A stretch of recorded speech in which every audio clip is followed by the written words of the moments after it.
Hello everyone, class 8 जिन बच्चों का evening shift में एग्ज़ाम था, आप लोगों का एग्ज़ाम कैसा हुआ लिखेंगे कमेंट बॉक्स में। और चलिए अपने आंसर्स को चेक कर लेंगे। आप लोगों का लास्ट एग्ज़ाम था, तो देखिए बेटा, फर्स्ट क्वेश्चन का आंसर जो है वो जाएगा हमारे शरीर के वीर सिपाही कौन हैं। तो सफ़ेद कण होते हैं हमारे शरीर के वीर सिपाही। उसके बाद में नेक्स्ट क्वेश्चन था आपका, सफ़ेद कण किसको शरीर के भीतर प्रवेश करने से रोकते हैं। तो इसका आंसर हो जाएगा आपका रोगाणुओं से। उसके बाद मछली जाल में कब फंसती है। तो जब मछुआरा पानी में जाल डालता है तब फंसती है मछली। उसके बाद बोला है मछली से मोह कौन नहीं करता। तो जल है बेटा जो मछली से मोह नहीं करता है। उसके बाद बोल रहे हैं निम्नलिखित में से जातिवाचक संज्ञा पहचानिए। तो इसमें हो जाएगा आपका आंसर बचपन। नेक्स्ट क्वेश्चन बोल रहे हैं कि निम्नलिखित में से शेरनी शब्द का पुल्लिंग क्या है। तो देखिए बेटा, शेरनी शब्द का पुल्लिंग होता है शेर, ठीक है। उसके बाद सेना का बहुवचन लिखिए बेटा, सेना का बहुवचन होता है सेनाएं। उसके बाद में अंग्रेजी शब्द की लिपि क्या है, रोमन होती है अंग्रेजी शब्द की लिपि। इसके बाद आपका नेक्स्ट जो पैरा है वो दिया हुआ था, उसमें क्वेश्चन पूछा है लाला झाऊलाल को किसकी कमी नहीं थी। तो खाने पीने की, ठीक है। फिर आपसे नेक्स्ट क्वेश्चन पूछा गया है कि लाला झाऊलाल का मकान कहाँ था। तो ठठेरी बाज़ार में। फिर लाला को दुकान से कितना किराया मिलता था। तो 100 रुपये। और आँख सेकना के मुहावरे का अर्थ होता है एक टक देखना, ठीक है। उसके बाद में नेक्स्ट आपको दिया है, इसमें पूछ रहे थे आपको, श्री कृष्ण ने गोपी के घर में क्या खा लिया जिसकी शिकायत वह माता यशोदा से कर रही थी। तो माखन खाते थे श्री कृष्ण। उसकी शिकायत करने के लिए गोपियाँ जो हैं वो माँ यशोदा के पास आई थी। श्री कृष्ण गोपी के घर किस समय आए थे। तो दोपहर के समय, इसका आंसर हो जाएगा दोपहर के समय। श्री कृष्ण किसकी सहायता से छींके तक पहुँच सके। तो ऊखल की सहायता से, ठीक है, ऊखल। फिर पुत्र के पर्यायवाची के लिए पद में कौन सा शब्द प्रयुक्त नहीं है बेटा। तो पुत्र का पर्यायवाची बेटा भी होता है, लाल भी होता है और पूत भी होता है। लेकिन ये जो थर्ड ऑप्शन है डोटा, ये नहीं होता है, ठीक है। उसके बाद में निम्नलिखित प्रश्नों के उत्तर दीजिए। तो भारतीय सिनेमा का जनक किसे कहा माना जाता है। तो इसका आंसर हो जाएगा आपका आर्देशिर। उसके बाद में जहाँ पहिया है पाठ के लेखक का नाम बताइए। तो इसका हो जाएगा पी साईनाथ। जैसा कि मैंने आपको बताया था कि आप लोग लेखकों के नाम और जो कवि के नाम जो है वो लर्न करके जाएंगे। बहुत सारे पूछे गए थे आपके एग्जाम में। गाली के बदले गाली देने का क्या परिणाम होता है। तो दुश्मनी बढ़ जाती है, ठीक है। उसके बाद हरि हलधर की जोटी में हलधर किसे कहा गया है। तो बलराम को कहा गया है। उसके बाद में आपसे पूछा था कि श्वेत का विलोम शब्द क्या है। तो श्वेत का विलोम होता है बेटा अश्वेत, जो कि बहुत आसान क्वेश्चन आए थे ग्रामर के। सूर्य का पर्यायवाची शब्द लिखिए। तो यहाँ पे मैंने सूरज और दिनकर लिखा है, आप लोग भी अपना चेक कर लेंगे आपने क्या लिखा है। एक प्रत्यय प्रयोग कर नया शब्द बनाइए। तो साप्ताहिक एक एग्जाम्पल मैंने आपको दे दिया है। और भी शब्द हो सकते हैं, बट एक बात बस याद रखनी है कि एक अगर शब्द को हटा दिया जाए तो जो मूल शब्द बच रहा है उसका भी कुछ अर्थ होना चाहिए, ठीक है। आँखों से ओझल होने का मुहावरा का प्रयोग करते हुए वाक्य लिखिए। तो गायब हो जाना। तो यहाँ पे आप अपने अकॉर्डिंग वाक्य बना सकते थे। जैसे कि कुछ भी लिखते थे, जैसे रवि अपनी माँ की आंखों से ओझल हो गया, ठीक है। देखते ही देखते रवि अपनी माँ की आंखों से ओझल हो गया। या फिर देखते ही देखते चोर पुलिस की आंखों से ओझल हो गया, ठीक है। इस तरह से यह सबसे कठिन समय नहीं कविता के कवि का नाम बताना है। तो जय जादवानी है। उसके बाद में भगवान की राखी की लाई गई चिट्ठियों को कौन पढ़ता है। तो पेड़ पौधे और पहाड़ पढ़ते हैं। कभी किसकी निंदा ना करने की सीख देता है। तो तिनके की, ठीक है। उसके बाद में सूरदास दोनों भाइयों को क्या आशीर्वाद देते हैं।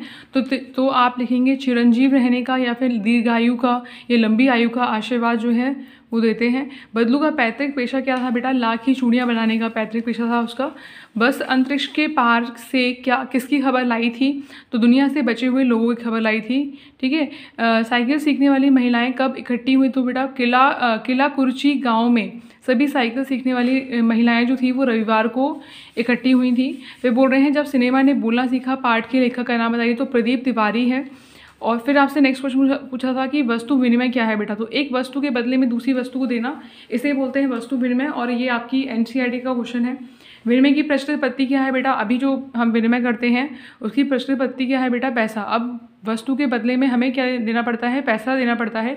लेखक जिस बस में सफ़र कर रहा था उसकी दशा कैसी थी। तो बस अत्यंत पुरानी थी। ये बहुत ही कॉमन क्वेश्चन है और ये क्वेश्चन भी आपकी बुक का ही है। तो बस अत्यंत पुरानी थी, कभी भी बंद हो सकती थी, है ना। बस बहुत बूढ़ी हो चुकी थी।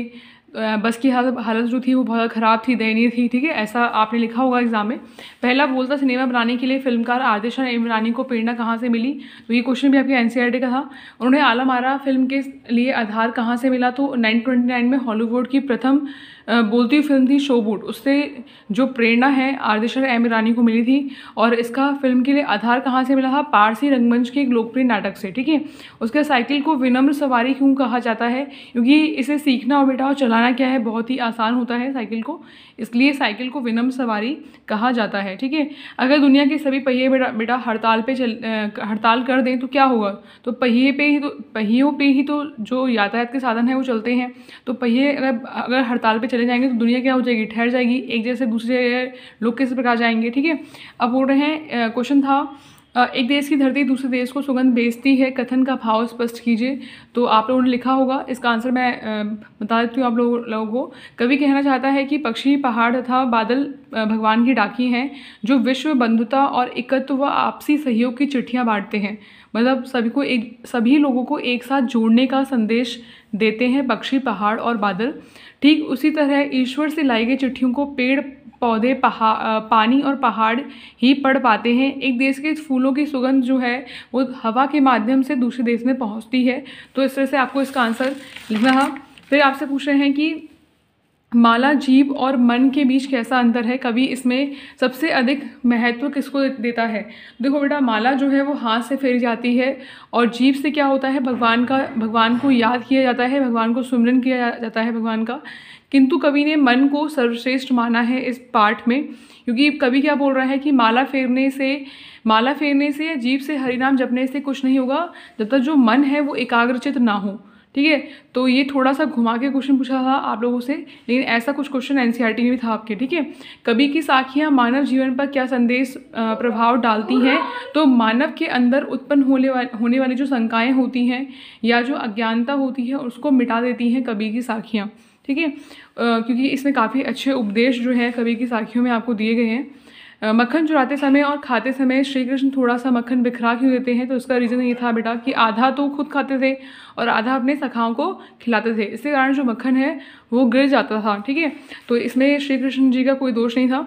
तो इस तरह से आपके क्वेश्चन जो है वो एग्ज़ाम में आए थे, और काफ़ी आसान जो है ईजी से पैराग्राफ, अनुच्छेद आपके एग्ज़ाम में आए थे, और यहाँ पे पत्र भी लिख लिया होगा आप लोगों ने, तो आप लोगों ने अच्छे से दिया होगा। और अब नेक्स्ट सेशन के लिए अपने आप को प्रिपेयर करेंगे 9th क्लास के लिए फर्दर, और आपकी मैम जो है आपका साथ नहीं छोड़ेंगी।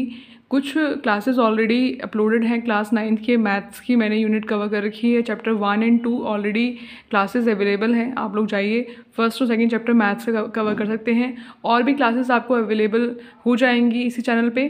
Thank you.